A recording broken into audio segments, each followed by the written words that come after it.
मैं हूं आपके साथ साक्षी और आप देख रहे हैं नेक्स्ट 9 लाइव। आज की वीडियो में हम बात करेंगे अशोक गहलोत और प्रधानमंत्री नरेंद्र मोदी की। और सिर्फ अशोक गहलोत नहीं बल्कि यहाँ पर कांग्रेस की बात है, क्योंकि कांग्रेस पर प्रधानमंत्री नरेंद्र मोदी ने प्रहार डाला। यहाँ पर जहां हम कई दिनों से बात कर रहे हैं या कई सारी वीडियोस में हमने आपको बताया कि अशोक गहलोत प्रधानमंत्री नरेंद्र मोदी को लेकर उन पर हमला बोल रहे हैं, बीजेपी पर हमला बोल रहे हैं, कांग्रेस बीजेपी पर हमला साध रही है, लेकिन ये सामने एक ऐसा जो है माहौल बन गया कि यहाँ पर हिमाचल प्रदेश पहुंचकर हिमाचली टोपी पहनकर प्रधानमंत्री नरेंद्र मोदी ने कांग्रेस पर हमला बोल दिया। साफ साफ कह दिया कि सत्ता में रहते हुए उन्होंने विश्वासघात किया था। हिमाचल प्रदेश के साथ विश्वासघात, अपने राज्य के साथ विश्वासघात। पीएम मोदी ने तमिलनाडु, बिहार, उत्तर प्रदेश और पश्चिम बंगाल के उदाहरण देते हुए कहा कि कांग्रेस के खिलाफ जनता में इतना गुस्सा है कि उसे दशकों से कई राज्यों में दोबारा सत्ता में आने का मौका नहीं मिला। आपको बता दें कि कांग्रेस सबसे पुरानी पार्टी है। कांग्रेस ने देश के कई राज्यों में राज किया, लेकिन उनकी सत्ता से खुश ना होकर लोगों ने जब उनके पास दूसरा ऑप्शन दिखा, दूसरी पार्टियों का ऑप्शन दिखा, उन्होंने उन्हें मौका दिया। और यही वजह है और यही चीजें हैं जो आज कारण बन गई कांग्रेस पर हमला बोलने की। और प्रधानमंत्री नरेंद्र मोदी ने वही कारण दिखाकर कांग्रेस पर प्रहार किया कि आपने जो विश्वासघात किया उसकी वजह से कांग्रेस दोबारा सत्ता नहीं बना पाई है, दोबारा सरकार नहीं बना पाई है उन राज्यों में। तो यही बात कहकर प्रधानमंत्री नरेंद्र मोदी ने साफ साफ बोल दिया। प्रधानमंत्री नरेंद्र मोदी ने बुधवार को कहा कि हिमाचल प्रदेश में डबल इंजन वाली स्थिर और मजबूत सरकार की जरूरत है। उन्होंने कांग्रेस को अस्थिरता, भ्रष्टाचार और घोटालों के लिए जिम्मेदार ठहराया। कांगड़ा जिले में एक चुनावी सभा को संबोधित करते हुए मोदी ने कांग्रेस पर निशाना साधा और उस पर केंद्र की सत्ता में रहने के दौरान राज्य के साथ विश्वासघात करने का आरोप भी लगाया। यहाँ पर कांग्रेस को पूरी तरीके से घेर दिया गया है कि राज्य में रहने के बाद, राज्य में सरकार बनाने के बाद कांग्रेस किस तरह से करती है। अगर हमने सुना हो कई सारी चीजें वहां पर ऐसी हुई, जैसे कि हमने अभी बताया कि क्या क्या चीजें रही है, कई सारे घोटाले देखने को मिले, बहुत भ्रष्टाचार उस वक्त बढ़ गया था।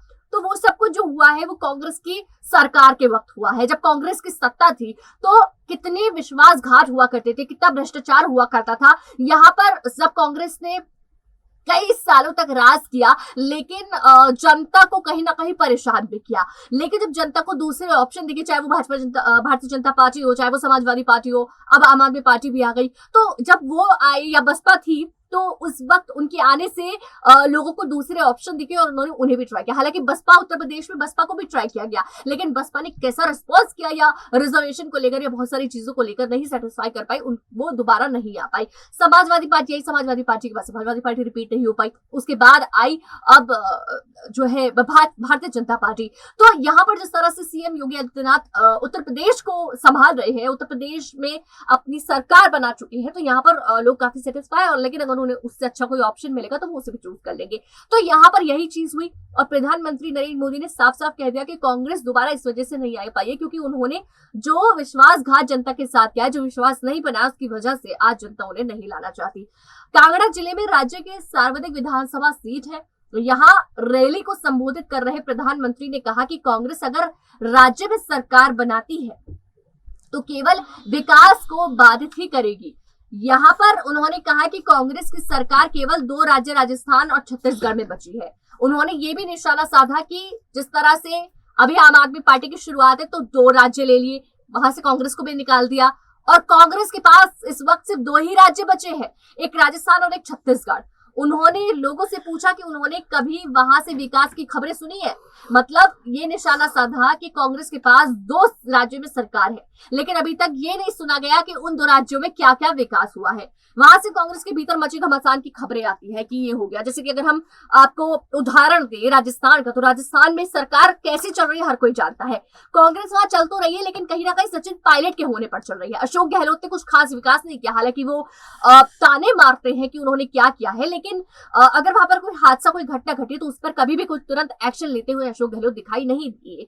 तो यहाँ पर प्रधानमंत्री नरेंद्र मोदी ने जो आरोप लगाया वो कहीं ना कहीं काफी सही आरोप था। आप हमें कमेंट सेक्शन में जरूर बताएं कि वो आरोप सही था कि नहीं था। फिलहाल कांग्रेस छत्तीसगढ़ और राजस्थान में किस तरह का विकास करे हमें कमेंट सेक्शन में जरूर बताएं अगर आपको लगता है तो। फिलहाल हम आपको वो वीडियो दिखाने जा रहे हैं जहां प्रधानमंत्री नरेंद्र मोदी ने हिमाचल प्रदेश से कांग्रेस पर आरोप लगाए, कई चीजों पर बात की। तो वो कौन से मुद्दे हैं, देखिए वीडियो।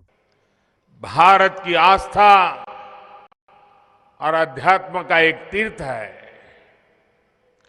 बैजनाथ से लेकर काठगढ़ तक इस भूमि में बाबा भोले की असीम कृपा हम सभी पर हमेशा बनी रहती है। आज कांगड़ा में हूं तो स्वाभाविक है ये मैदान से लेकर के सब पुरानी यादें स्वाभाविक रूप से ताजा हो जाती हैं। शांता कुमार जी के साथ बरसों तक काम करने का अवसर मिला। और साल पहले जब मैं यहां रथ यात्रा करते हुए आया था तो हमारा रथ कोटला पोल होकर के गुजरा था और तब शाहपुर के बाजार में ऐतिहासिक सभा हुई थी और जिसकी चर्चा लंबे अरसे तक रही थी। हमारे कांगड़ा के चौधरी विद्यासागर जी, शाहपुर से हमारे राम रतन पटाकू जी, हमारे पालनपुर से कैप्टन आत्माराम जी, चंबा से किशोरी लाल जी, ऐसे अनेक साथियों के साथ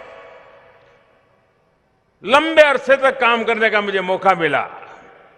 और यहां किशन कपूर बैठे हैं, उनकी वो पुरानी जीप लेकिन कभी कभी हमें पहुंचा देती थी। साथियों, आज हिमाचल 21वीं सदी में विकास के जिस अहम पड़ाव पर है, वहां उसे एक स्थिर और मजबूत सरकार की जरूरत है। जब हिमाचल में स्थिर सरकार होगी, उसके पास डबल इंजन की ताकत होगी, चुनौतियों को भी दूर करेगा और नई ऊंचाई भी उतनी ही तेजी से प्राप्त करेगा। ये काम सिर्फ और सिर्फ भाजपा ही कर सकती है।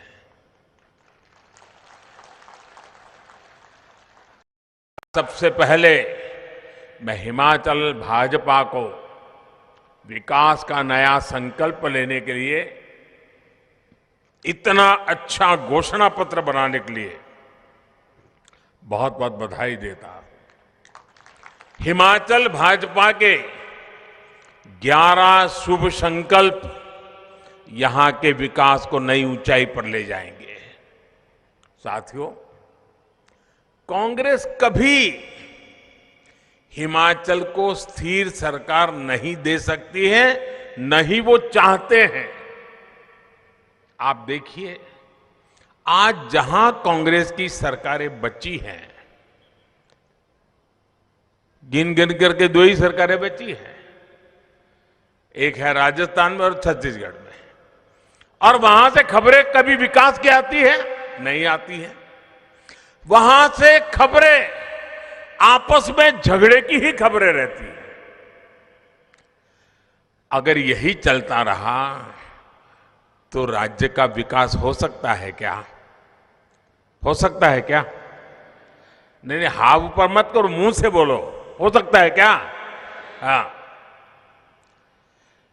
मेरा तो अनुभव कहता है कांग्रेस यानी अस्थिरता की गारंटी, कांग्रेस यानी भ्रष्टाचार घोटाले की गारंटी, कांग्रेस यानी विकास कार्यों में रोड़े अटकाने की गारंटी।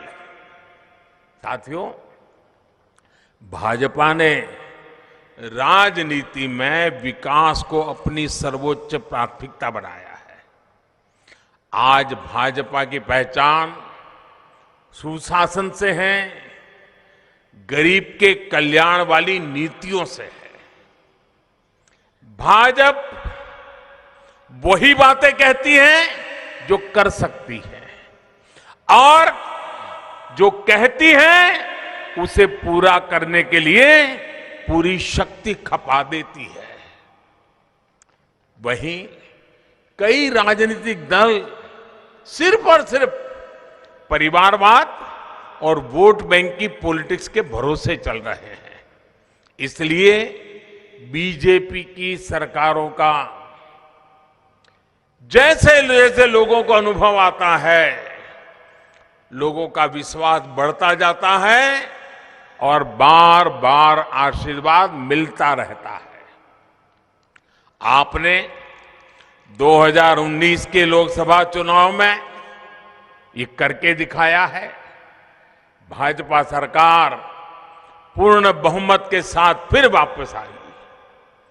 मध्य प्रदेश, गुजरात, हरियाणा, गोवा जैसे राज्यों में बीजेपी सरकारें कई बार सरकार में वापस आई है। अब तो इस बार उत्तराखंड के लोगों ने भी पुरानी परंपरा को बदलते हुए बीजेपी को ही दोबारा बिठाया। यूपी में भी 40 साल बाद ऐसा हुआ है जब कोई पार्टी फिर से जीत करके पूर्ण बहुमत के साथ लगातार दूसरी बार सरकार में वापस आई। मणिपुर में भी भाजपा की सरकार फिर से आकर के एक नया इतिहास बन गया है। अब इस